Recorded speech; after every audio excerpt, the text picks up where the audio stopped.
Assalamualaikum warahmatullahi wabarakatuh. Bagaimana kabar kalian anak-anak pada pagi hari ini?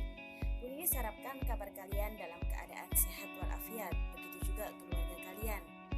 Nah, pada kesempatan hari ini Bu Ninis akan membahas tentang cerita fiksi. Baik, yang akan kita pelajari pada pagi hari ini yaitu yang pertama adalah pengertiannya, yang kedua adalah ciri-cirinya, dan yang ketiga adalah jenis-jenis dari cerita fiksi. Bu Ninis mulai dari yang pertama. Apa sih pengertian dari cerita fiksi? Yang pertama, kita belajar tentang cerita fiksi. Apa sih cerita fiksi itu, Bu? Cerita fiksi adalah rekaan atau khayalan seorang pengarang. Jadi, cerita fiksi itu adalah sebuah cerita khayalan, bukan cerita yang nyata. Tapi, cerita fiksi ini bertujuan untuk menghibur. Apa sih Bu biasanya contohnya cerita fiksi itu? Nah, contoh dari cerita fiksi ini sering sekali kalian jumpai di perpustakaan belakang, perpustakaan mini yang kalian miliki di kelas masing-masing. Biasanya ada dongeng, ada cerpen, terus ada fabel, cerita tentang binatang, novel. Nah, itu ada seringkali di perpustakaan yang ada di kelas kalian itu yang sering kalian baca setiap harinya, tapi mungkin kalian masih belum memahami kalau itu merupakan cerita fiksi. Nah, sekarang kita ambil ciri-ciri dari cerita fiksi. Ciri-ciri dari cerita fiksi yang pertama yaitu sifatnya rekaan atau khayalan yang dibuat oleh seorang pengarang.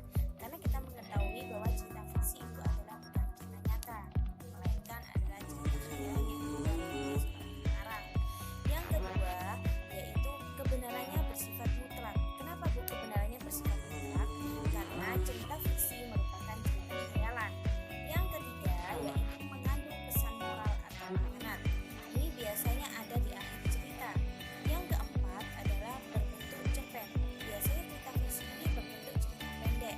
Jadi sebagian besar memang seperti itu. Nah, sekarang kita belajar tentang ciri-ciri cerita fiksi. Apa sih, Bu, ciri-ciri cerita fiksi? Yang pertama yaitu cerita rekaan atau cerita yang tidak nyata yang diolah oleh seorang pengarang. Yang kedua yaitu bertujuan untuk menghibur dengan menceritakan suatu peristiwa. Yang ketiga disajikan dalam alur cerita. Sedangkan yang keempat yaitu menggunakan bahasa yang komunikatif. Yang kelima yaitu menggunakan bahasa yang tidak baku. Nah, sekarang kita belajar tentang unsur-unsur cerita fiksi. Unsur-unsur cerita fiksi yang pertama yaitu tema. Tema adalah gagasan pokok dalam suatu cerita. Nah, contohnya Bu Ninis ambil tema kepahlawanan. Setelah itu kalian ambil judul.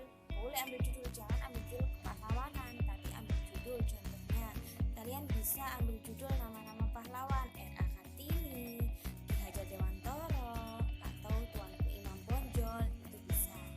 Nah, yang kedua yaitu alur. Alur adalah rangkaian peristiwa dalam suatu cerita dari awal hingga akhir.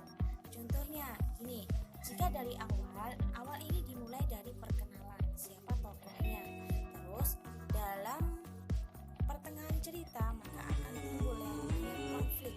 Nanti di akhir suatu cerita pasti akan ada yang namanya penyelesaian dalam permasalahan tersebut. Yang ketiga adalah tokoh. Tokoh adalah pelaku dalam suatu cerita. Tokoh ini dibagi menjadi dua, yaitu tokoh utama dan tokoh tambahan. Tokoh utama adalah tokoh yang memiliki peran penting dalam suatu cerita. Sedangkan tokoh tambahan adalah tokoh yang memang sebagai pendukung dari tokoh utama. Tetapi berdasarkan perannya, tokoh dibagi menjadi dua. Ada tokoh protagonis dan ada tokoh antagonis. Kalau tokoh protagonis adalah tokoh yang memiliki watak baik, berbudi baik, suka membantu, dan yang lainnya. Nah, untuk tokoh yang antagonis ini biasanya dia muncul untuk memberikan suatu konflik. Nah, biasanya protagonis ini memiliki watak yaitu yang jahat, tidak baik, sombong, biasanya seperti itu. Nah, yang keempat yaitu latar. Latar adalah keterangan suatu cerita. Yang keempat adalah latar atau setting. Latar atau setting adalah keterangan suatu cerita. Bisa tempat, bisa waktu, bisa suasana. Nah, contohnya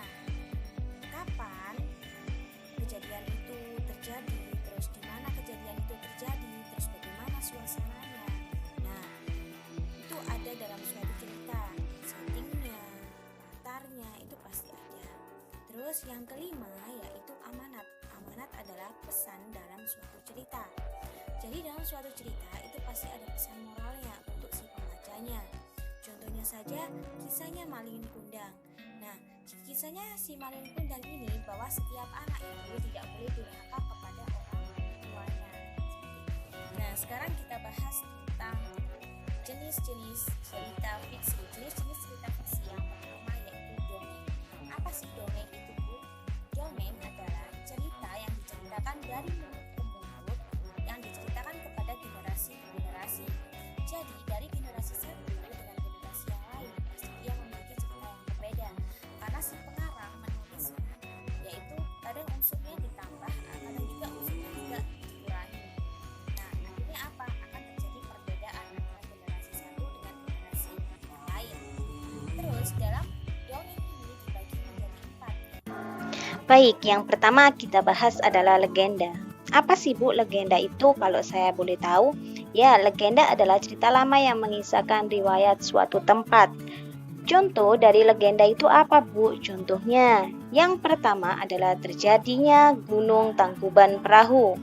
Yang kedua adalah cerita tentang Malin Kundang. Dan yang ketiga adalah cerita tentang Danau Toba.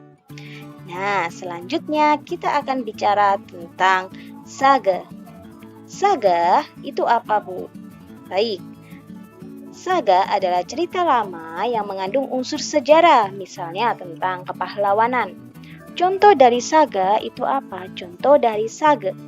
Yang pertama adalah Calon Arang, dan yang kedua adalah Lutung Kasarung. Baik, selanjutnya yaitu mite. Mite atau mitos. Mite adalah cerita yang berhubungan tentang kepercayaan suatu benda gaib. Nah, contoh dari mite atau mitos itu adalah yang pertama adalah Putri Tunjung Bui. Selain Putri Tunjung Bui, ada contoh apa lagi, Bu? Yaitu Putri dari Bambu. Nah, itu contoh dari mite. Selanjutnya yaitu tentang fabel. Nah, kalau fabel pasti kalian sudah tahu semuanya. Apa, Bu, fabel itu? Fabel adalah tokoh tentang binatang yang diceritakan seperti manusia, yang memiliki sifat seperti manusia. Contohnya, apa, Bu, contoh fabel? Baik, contoh fabel yang pertama adalah si kancil. Yang kedua, tentang burung Baik, sekarang kita cerita tentang cerpen. Apa sih, Bu, cerpen itu? Cerpen adalah cerita fiksi yang memaparkan kisah atau cerita tentang kehidupan manusia melalui apa? Melalui tulisan pendek. Kalau novel, cerita fiksi yang panjang yang mengandung rangkaian cerita kehidupan manusia. Selanjutnya adalah roman. Apa sih, Bu, roman itu? Roman adalah bentuk prosa baru yang mengisahkan pelaku utamanya dengan suka duka. Seperti contohnya cerita tentang percintaan. Kita ambil contohnya adalah cerita tentang Siti Nurbaya yang pernah kalian dengar sebelumnya. Mungkin ini yang bisa Bu Nini sampaikan tentang cerita fiksi. Kurang lebihnya Bu Nini mohon maaf. Nah, jangan lupa selalu belajar di rumah, jaga kesehatan. Kita bertemu lagi di video selanjutnya ya, Nak. Baik, Bu Nini akhiri. Wassalamualaikum warahmatullahi wabarakatuh.